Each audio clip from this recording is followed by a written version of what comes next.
বিসমিল্লাহির রহমানির রহিম। ম্যাথ এডুকেশনের পক্ষ থেকে সবাইকে আন্তরিক শুভেচ্ছা ও অভিনন্দন। আজ আমরা শিখব অষ্টম শ্রেণীর গণিত 6.2 এর 16-17 এই দুটি অঙ্কের সমাধান। সুপ্রিয় শিক্ষার্থী, তোমরা এখন খাতা কলম নিয়ে প্রস্তুত হও। আমি অঙ্কগুলো বোর্ডে রাখার সঙ্গে সঙ্গে তোমরা যেন খাতায় উঠাতে পারো। তো দেখো, আমি এখন 16 নম্বর অঙ্কটা করব। 16 নম্বর অঙ্কে আছে 2 অঙ্ক বিশিষ্ট কোন সংখ্যার অঙ্কদ্বয়ের যোগফল 10 এবং বিয়োগফল 4 হলে সংখ্যাটি নির্ণয় করো। 2 অঙ্ক বিশিষ্ট কোন সংখ্যার অঙ্কদ্বয়ের যোগফল 10 এবং বিয়োগফল 4 হলে সংখ্যাটি নির্ণয় করো। তো দেখো, আমরা লিখতে পারি যে ধরি বড় সংখ্যাটি x এবং ছোট সংখ্যাটি 16 নাম্বার।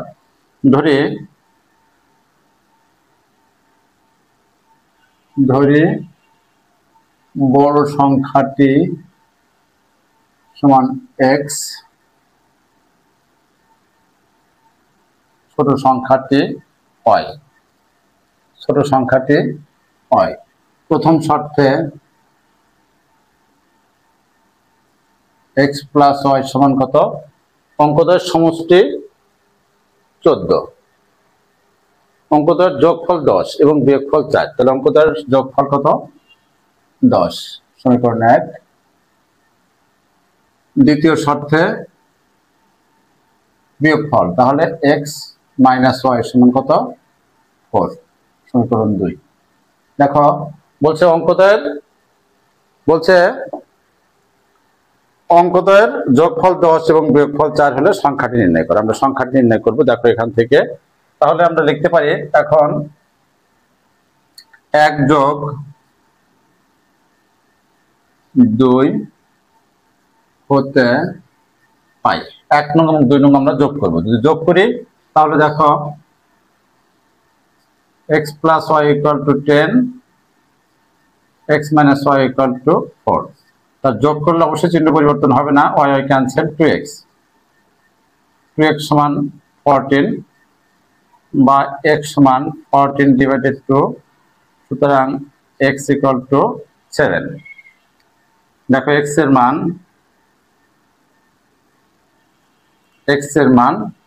1 নং বসিয়ে পাই। 1 নং এ বসিয়ে পাই। তাহলে 1 নং সমীকরণ মান আছে x প্লাস y সমান 10। তাহলে আমরা লিখব 7 প্লাস y সমান 10। দেখো, লিখতে পারি 7 প্লাস y সমান কত? 10, বা y সমান 10 মাইনাস 7, সুতরাং y ইকুয়াল টু 3। দেখো y ইকুয়াল টু কত? 3, আর x ইকুয়াল টু কত? 7। আমাকে বলছে যে সংখ্যাটি নির্ণয় করো। তো দেখো, আমরা লিখতে পারি যে যদি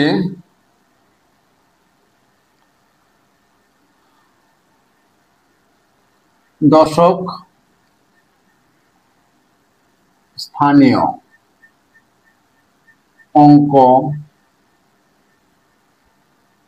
x এবং একক স্থানীয় অঙ্ক y হয়, তবে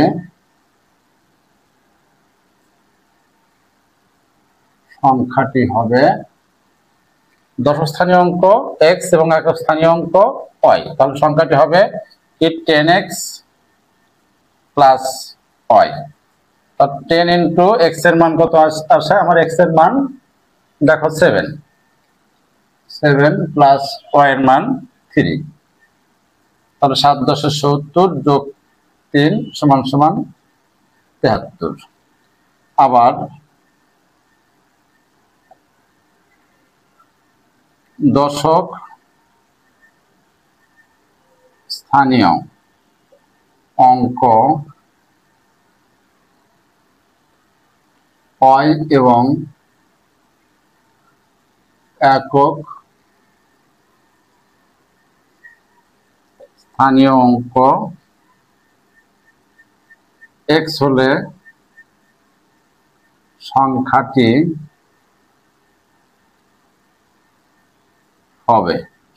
হবে দশক স্থানীয় অঙ্ক y এবং একক স্থানীয় অঙ্ক যদি এক্স হয় তাহলে সংখ্যাটি হবে 10y প্লাস এক্স সমান 10 ইন্টু 3 প্লাস এক্স এর মান 7, 3 10 30 প্লাস 7 সমান 37। তাহলে দেখো আমাদের একটা অ্যান্সার 73 অথবা 37 সংখ্যাটি। তো সুপ্রিয় শিক্ষার্থী, আমরা এখন 17 নম্বর অঙ্কটা সমাধান করব। দেখো 17 নং-এ আছে একটি আয়তাকার ক্ষেত্রের দৈর্ঘ্য প্রস্থ অপেক্ষা 25 মিটার বেশি। আয়তাকার ক্ষেত্রের দৈর্ঘ্য প্রস্থ অপেক্ষা 25 মিটার বেশি। আয়তাকার ক্ষেত্রটির পরিসীমা 150 মিটার হলে ক্ষেত্রটির দৈর্ঘ্য প্রস্থ নির্ণয় করো। ক্ষেত্রটির দৈর্ঘ্য এবং প্রস্থ নির্ণয় করতে হবে। তাহলে আমরা দেখো 16 নম্বরটা একটু মুছবো। আমরা লিখতে পারি যে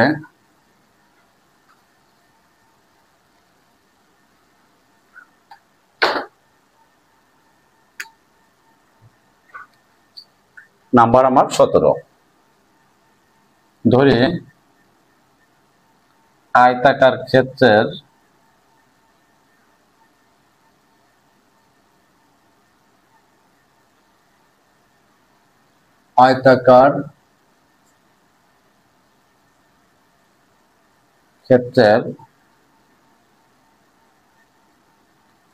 দৈর্ঘ্য x metre,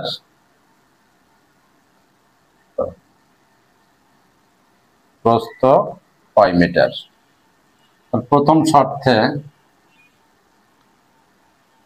x minus y equal to 25, কারণ প্রস্থ অপেক্ষা দৈর্ঘ্য 25 মিটার বেশি, তাহলে অবশ্যই প্রস্থ বড় দৈর্ঘ্য ছোট, প্রস্থ ছোট দৈর্ঘ্য বড়। তাহলে দেখো দৈর্ঘ্য আছে x মিটার, প্রস্থ y মিটার। তাহলে দৈর্ঘ্য x, প্রস্থ y, তাহলে x থেকে যদি আমি y বাদ দিই কত হবে 25, সমীকরণ 1। আবার বলছে যে ক্ষেত্রদ্বয়ের পরিসীমা কত? পরিসীমা 150 মিটার। তার আমরা পরিসীমা বলতে বুঝি 2 ইন্টু দৈর্ঘ্য যোগ প্রস্থ। আবার লেখা যায় দ্বিতীয় শর্তে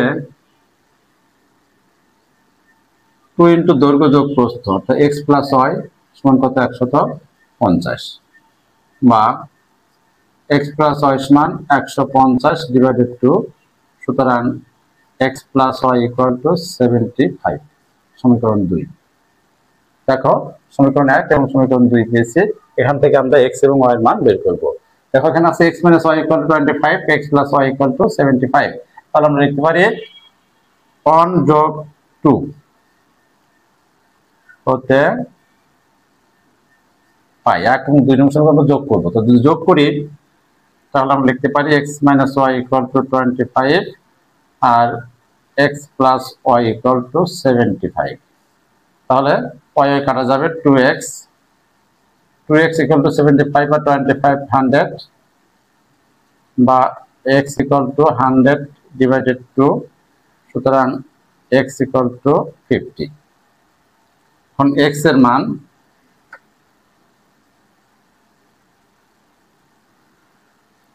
মান দুই নঙে বসিয়ে পাই। দেখো 2 নঙে বসিয়ে পাই। তো 2 নং আছে x প্লাস y সমান 75। তাহলে আমরা x এর জায়গায় কত বসাবো? 50। আমরা লিখতে পারি 50 প্লাস y, 50 প্লাস y সমান 75, বা y ইকুয়াল টু 75 মাইনাস 50, সুতরাং y equal to 25। y equal to কত? 25। তাহলে লিখতে পারি যে আয়তাকার ক্ষেত্রের